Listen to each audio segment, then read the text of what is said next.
Assalamu alaikum достор, мен атым Лан, дарыгер эндокринолог, диетологмун.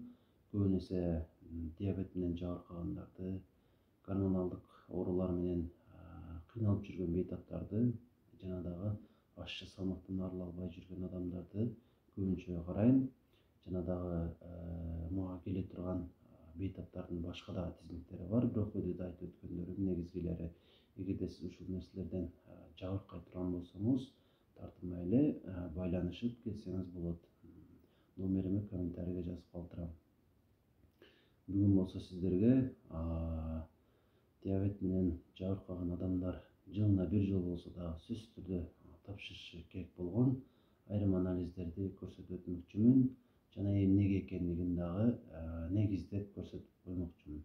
Демек, эгерде сиз балким 2 жыл, балким 3 жыл, балким көп жылдан бери ошол диабет оорусу менен, экинчи типтеги диабет оорусу менен жабыркап келаткан болсоңуз, жылына бир жолу оорубасаңыз деле, өзүңүздү жакшы сезип турсаңыз деле, сөзсүз түрдө тапшырып коюшуңуз керек болгон анализдер кайсылар? Биринчи эле тапшыра турган анализиңиз бул общий анализ крови деп айтылат. Ошол жазып бергенде бул болсо ошол кандагы негизги элементтердин формулалары, мисалы гемоглобин, эритроцит, лейкоцит, тромбоциттер, сое. Эмнеге муну тапшырыш керек?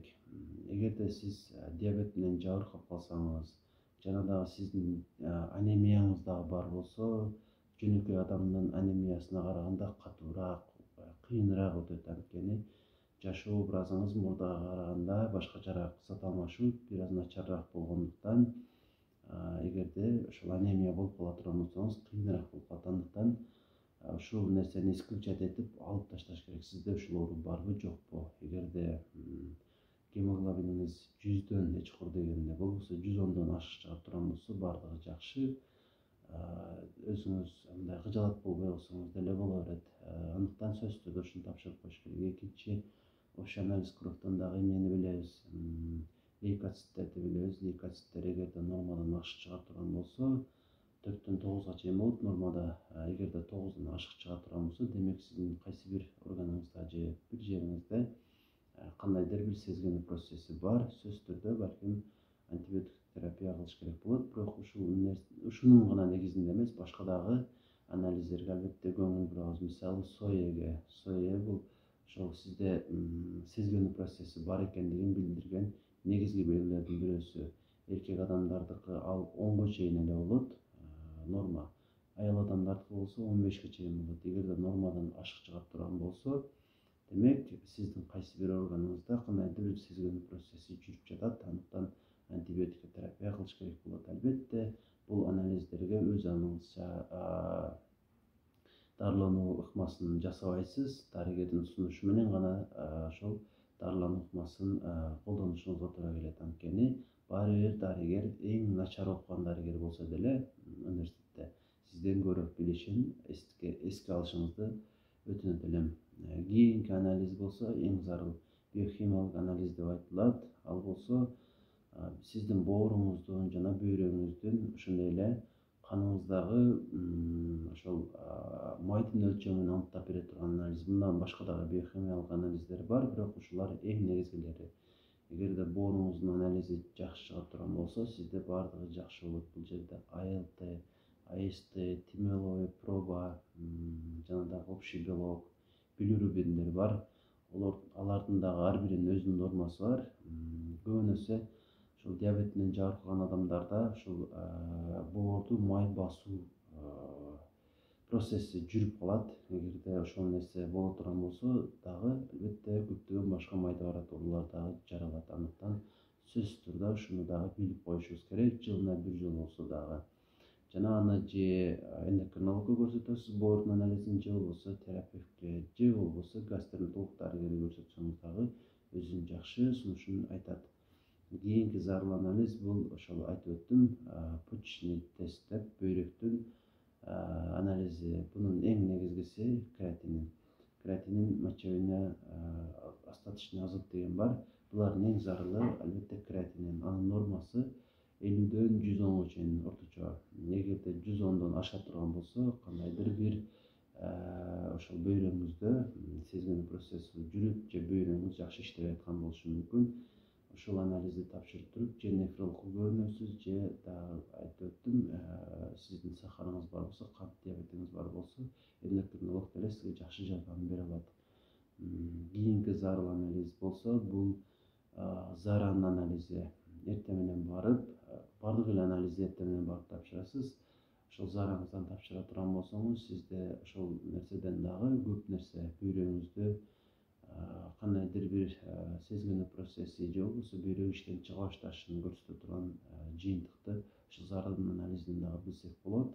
Сөзсүз түрдө эле ооруп атканда эмес, видеодо айтып өттүм. Жөн эле абалын билип коюш үчүн деле, бөйрөктүн абалы кандай азыркы учурда ошону билип коюш үчүн деле бир жылда бир жолу тапшырып койсоңуз абдан жакшы болот. Жана дагы кийинки аткарсаңыз жакшы боло турган анализдерге токтолуп кетейин.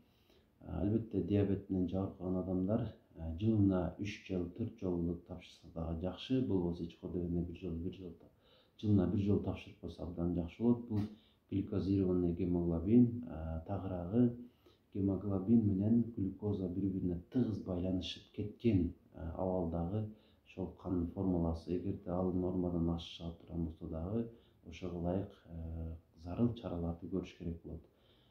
Негизи ошол жөнөкөй адамдыкы 6-4кө чейин чыгат. Эгерде андан ашык чыкса, демек сизде диабет бар деп айтсак болот. 6,5 5-7ден 6-4кө чейин бул нарушение толерантность глюкозы деп айтылат. Сөзсүз түрдө эндокринологко жолугуп, диета жаздырышыңыз керек болуп калат. Анткени бул дагы красный флаг, коркунучтуу дегенди билдирет. Диабет менен ооруп калышыңыз мүмкүн дегенди билдирет. Эгерде сиздин диабетиңиз бар болсо, аны менен дарыланып жүрсөңүз, 7,5га чейин чыкса, 6,5дан, демек бул андай эле коркунучтуу эмес. Мурдагы дарылануу ыкмасын уланта бериңиз жана дарыгердин бардык айткан сунуштарын аткарышыңыз керек. Ошондо баары жакшы болот. Ушуну дагы тапшырып коюш керек. С-пептид деген дагы анализ бар. Бул болсо ошол диабет менен жабыркап жүргөн адамдын ошол инсулинге өткөрүү аралыгындагы керектүү болгон анализ. Эгерде ошол ачылган астындагы безден инсулин гормону жакшы чыгарылбай калган болсо, сөзсүз түрдө инсулинге өтүш керек болот. Ушул нерсени аныкташ үчүн S-пептид гормонун бир тапшырып, ошол анализин тапшырып койсок абдан жакшы болот. Кийинки керектүү болгон анализ бул калкан сымал безибиздин анализи. Эмнеге аны тапшырып коюш керек? Анткени организмибиздеги бардык жүрүп аткан зат алмашуу процесстери жакшы жүрүп атабы, жакшы жүрбөй атабы. Эгер ошондогу анализдер ТТГ жана Т4 свободный деген гормондор бар, ошолор нормалдуу чыга турган болсо, демек сизде зат алмашуу процесстери абдан жакшы жүрүп аткан болот. Эгерде чыкыр дегенде ТТГны тапшырсаңыз, ал нормадан ашык чыкса, 4төн көп чыга турган болсо, демек зат алмашуу процесси сизде начар жүрүп жатат.